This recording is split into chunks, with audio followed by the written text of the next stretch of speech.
Hi there. Welcome to In Our Opinion. We're here tonight with another councilman that we wanted to introduce you to and ask for you to vote for.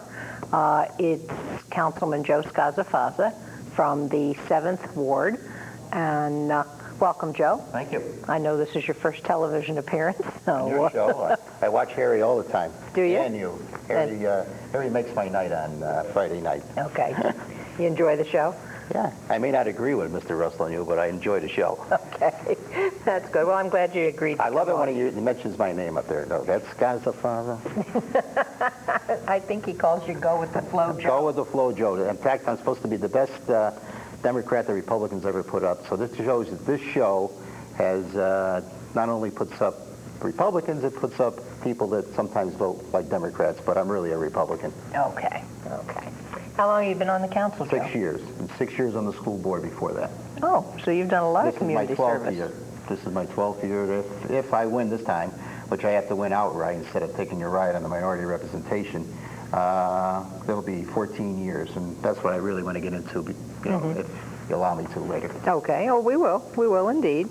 How do you feel the business climate is in Danbury? I think it's picking up. I'm glad we didn't raise our taxes in the last 2 or 3 times we had taxes. We went to raise our taxes, to raise our mill rate. But I think it's coming to an end. I think eventually within the next, not year or two, I think the taxes are going to have to be raised. I hate to say that, and I hope I'm not around when it happens. But I only got 2 more years if I do win. Okay. Well, but we've done pretty good so far. We all know. Hope we can continue.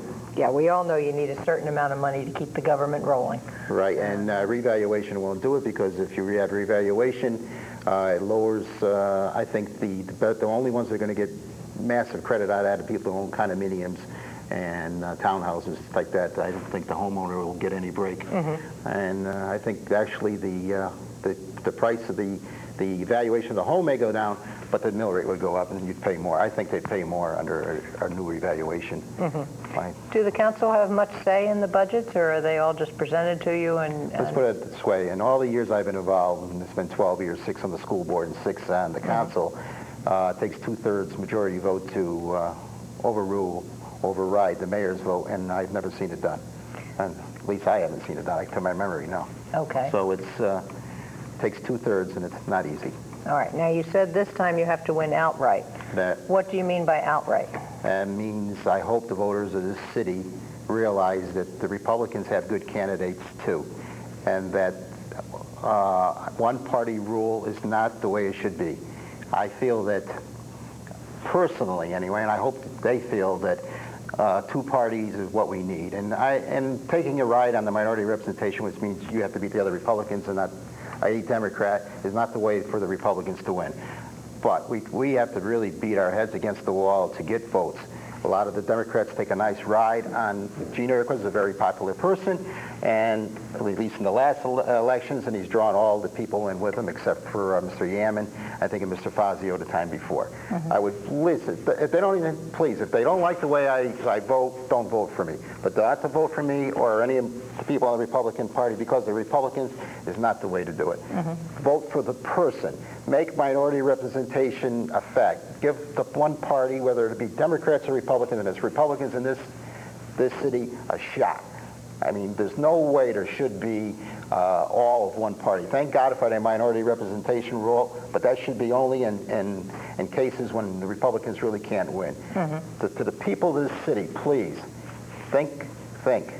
Vote for your choice, not for a party. I don't. If it's all one party is not the way to go.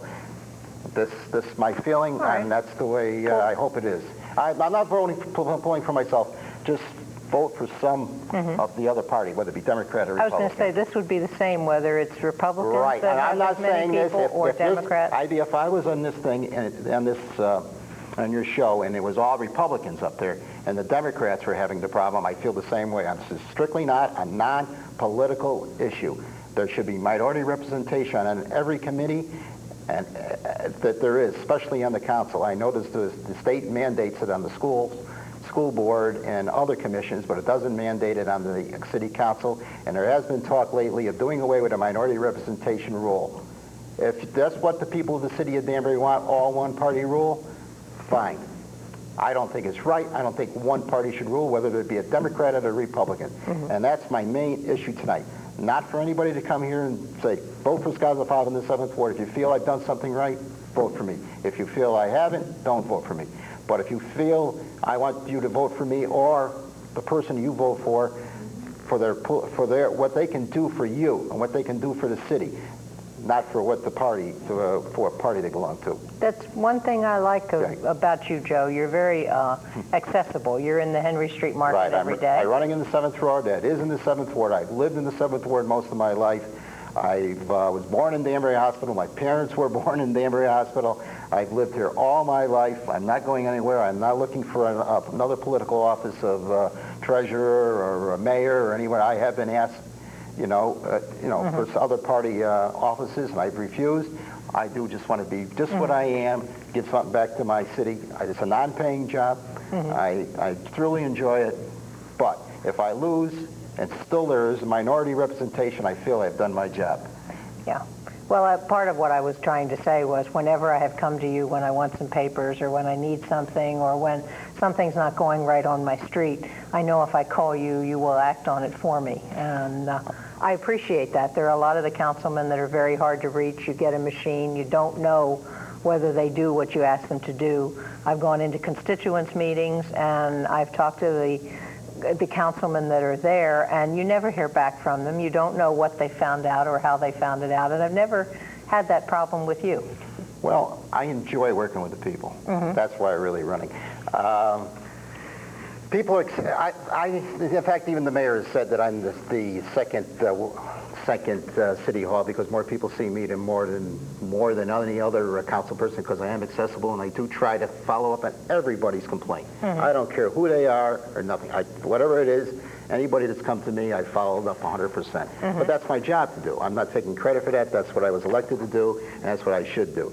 My telephone number is in the book. My business number is in the book. I've never once, anybody wants to call me for any reason, fine. If they I think that's what you're supposed to be doing anyway. That's your job as a council person.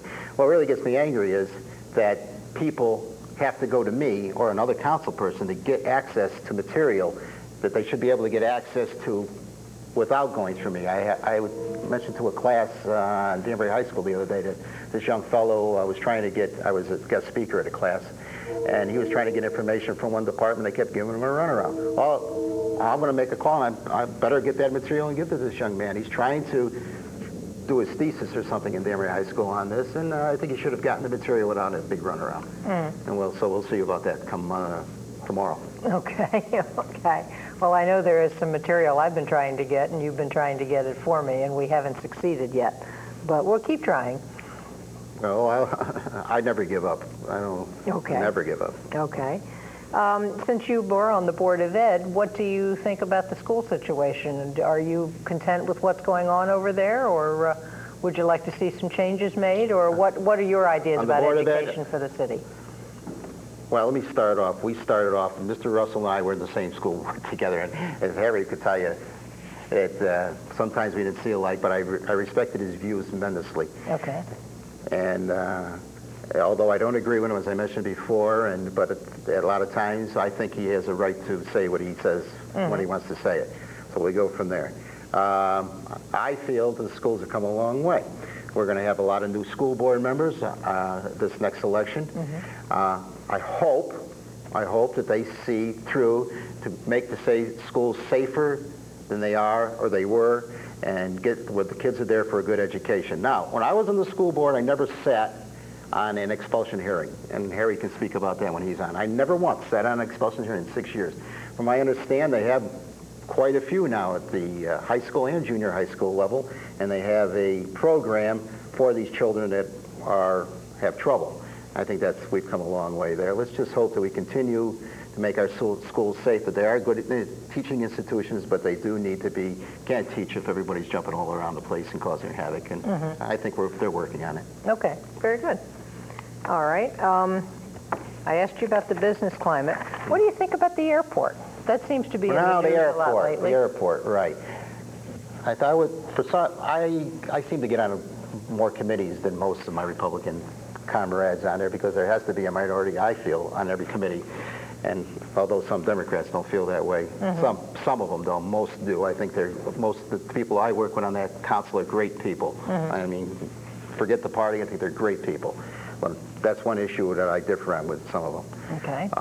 With the airport, I live by the airport. I bought the house knowing the airport was there. The airport was there before I got there, and I know that there's a problem. If they follow the flight path, when I spoke to the airport administrator, the paths that they're supposed to take, and the things they're supposed to do, these pilots, there's very little problem. It's when they differ, and when they learn to land and take off and learn to take off and make a lot of noise. That's when the problem is. And I feel that if they follow the rules and the rules are enforced, we shouldn't have a problem. As for their expansion, I don't know. I agree with the mayor. If we're going to expand, we're going to have to take care of that problem with the noise. That's one certainly thing. There's going to have to be a system to control the noise of the aircraft, especially helicopters. Helicopters spend a lot more noise, make a lot more noise. Do you feel adding the 2 new helipads are going to add more helicopters? Yes, that's going to add more noise. And airplanes, for some reason, they make a lot of noise when they're taking off, but not when they're landing. The helicopters seem to make a lot of noise all the time, especially when they're going up and down. Okay. And they're going to have to do something about that for the residents out there. Even though I do know the airport was there was no helipads when I was there. So. Right. Does the council have any control over this? I mean, or are you just an advisory?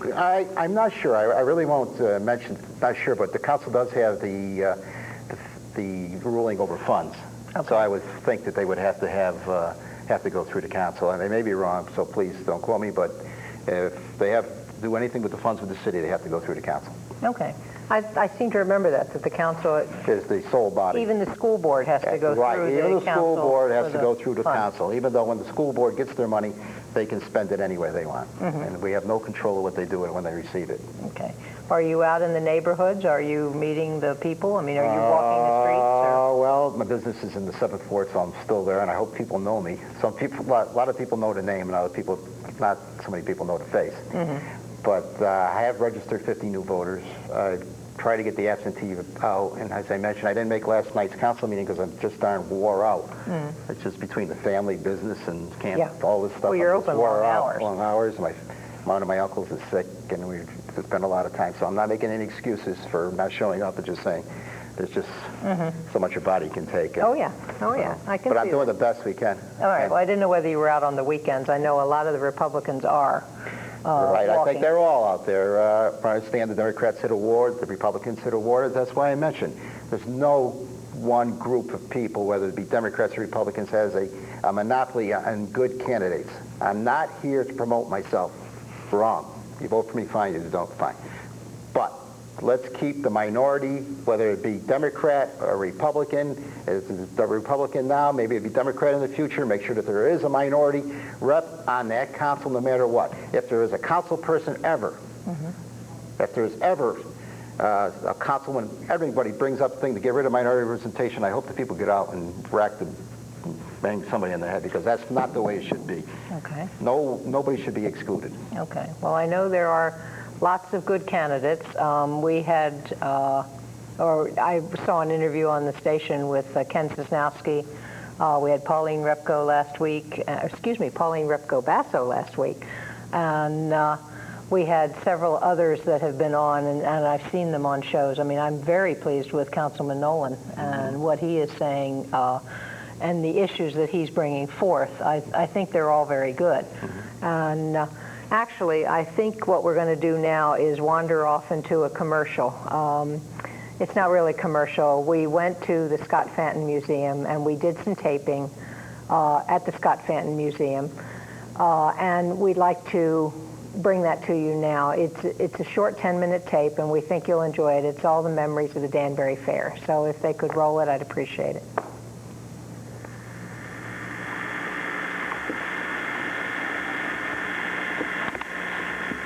On the Missouri.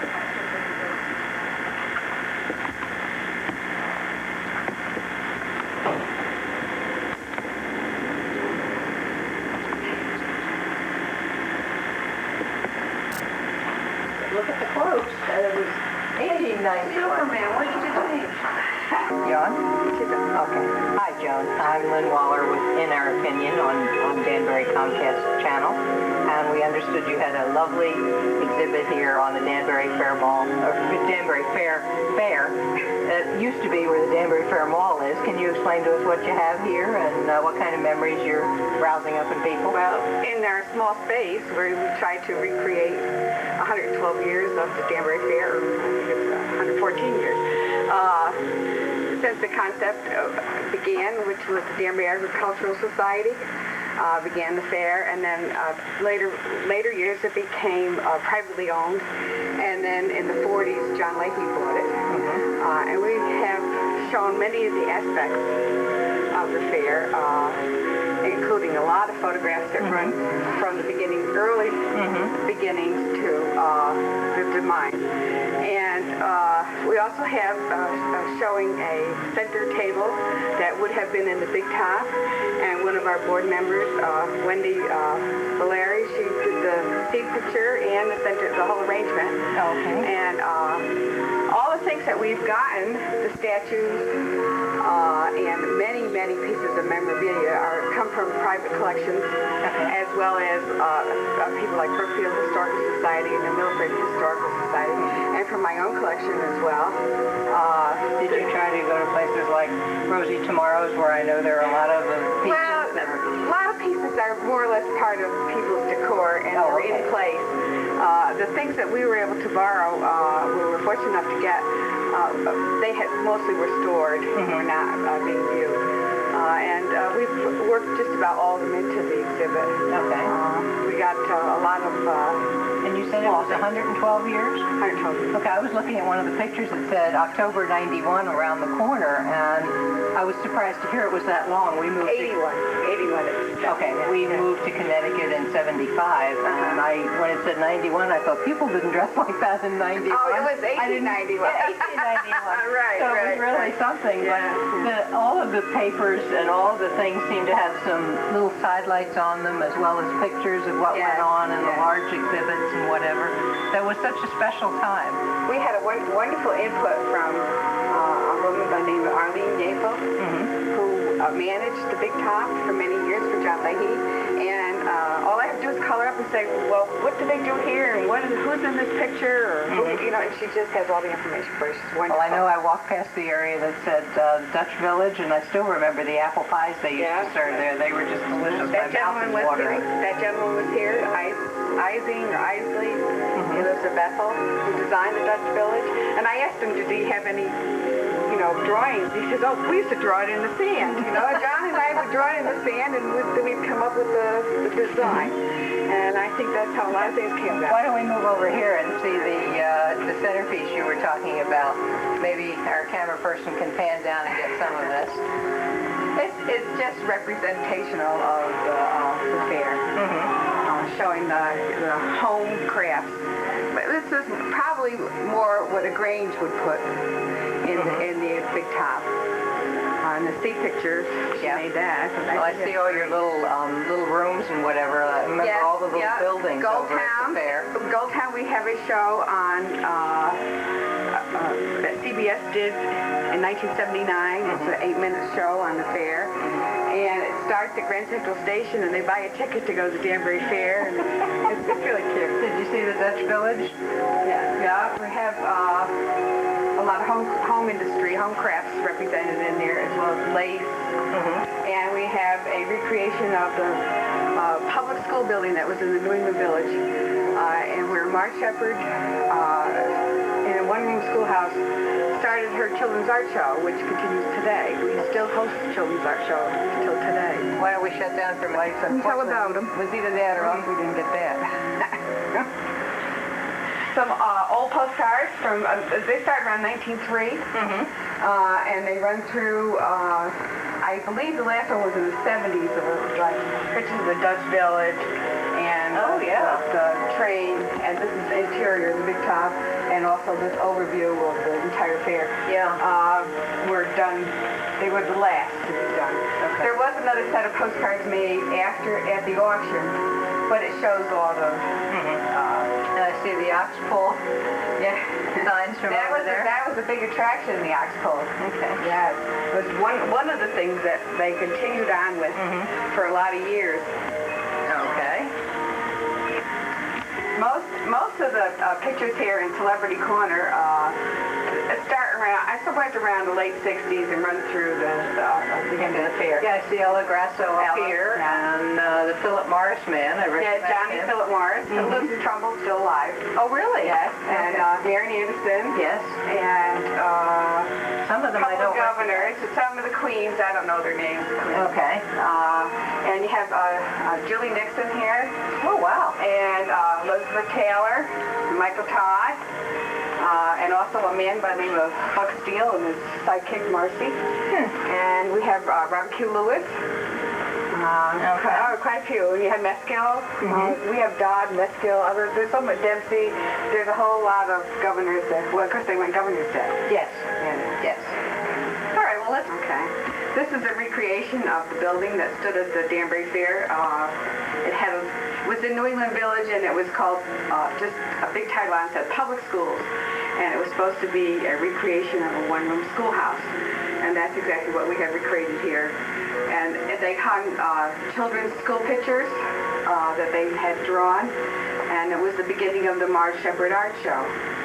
And it's still this year, as other years, Scott Fanton hosts the Marge Shepherd Art Show in March. Please, come and see that. But this is how it began. Okay. She was head of the art department. Okay. And Joan, where did you get the coal from? The coal came, along with many other things, from a man by the name of Bill Prescott. He came to one of my early meetings in January, and every meeting thereafter that we had about the fair, we asked for some community input. And he's painted the whole hall. He fixed, he does carpentry, he does, he painted the stove here, and he hangs things, and it was just wonderful to have such cooperation from the community. Why don't you explain to us what the quilt is all about? This was the Danbury Bicentennial quilt, and it is owned by the museum. It was crafted by many ladies, local people. Why don't you point to the squares, which... All right. Burning of Danbury, Octagon House just on Spring Street, Lake Candlewood, medical symbol. I think that's the old cemetery that's next to the old jail. Worcester, yeah. Yes. And that's a schoolhouse, City Hall. This is, I believe, Union Savings Bank with that clock. Oh, okay. This is the library. That's also a schoolhouse. King Street, probably. Yeah, and the City of Danbury seal. Yeah. Probably one of the older homes over there. Yes. Okay. And I see down here the No News Times. No News Times. That's what I call them. Dear. The Big Talk. Here's the Danbury Fair connection here. And here's the old jail. And Charles Ives. That is beautiful. Here as well, and a few other panels. Do you know who made it? There's all different signatures on there, all different names. Oh, all right. We do have a list of the names. All right, well, we're in Dutch. All right. Well, this is Dutch Village, and there are some displays in this room that are really very lovely. Some beautiful handwork, needlework, etc., as well as the little Dutch lady that we all saw over at the fair, and other animals which represent the fair and how it started. The circus. And it's been lovely. I mean, this is a beautiful display, and I really am going to be pleased to put this on the show, and hopefully we'll advertise it. How long is this open to the public? We are open every week, Wednesday through Sundays, from 2 to 5, and it will run through first night, probably close January 1st. This display itself? Yes. Oh, fantastic. And there'll be another one after that. So it'll be first night, so that's all the way up to January. Yes. So you have plenty of time to come and see it. It isn't just during fair month or something like that. No, and everybody that comes in has a new memory. Oh, yes. Yes, I can imagine. Approximately what does it cost to come visit you? $1. Okay. That sounds very reasonable in today's. Why don't you bring your children down and visit the Scott Fanton Museum? Babes in Arms are free. All right, Babes in Arms are free. And come on down and visit this. It brings back a lot of memories, and I think you'll all enjoy it. Thank you. Bye. right, Joan. We want to thank you very much for taking the time to show us the exhibit and to allow us to come in and film it so that our audience can see it and enjoy it. Thank you. You're welcome. Hope to see you. Hi-ho, come to the fair. That was very pleasant. We were sitting here talking about it and looking at the quilt and remember having the memories, and it was really nice. I'm glad we got down there to take the pictures and brought them to you.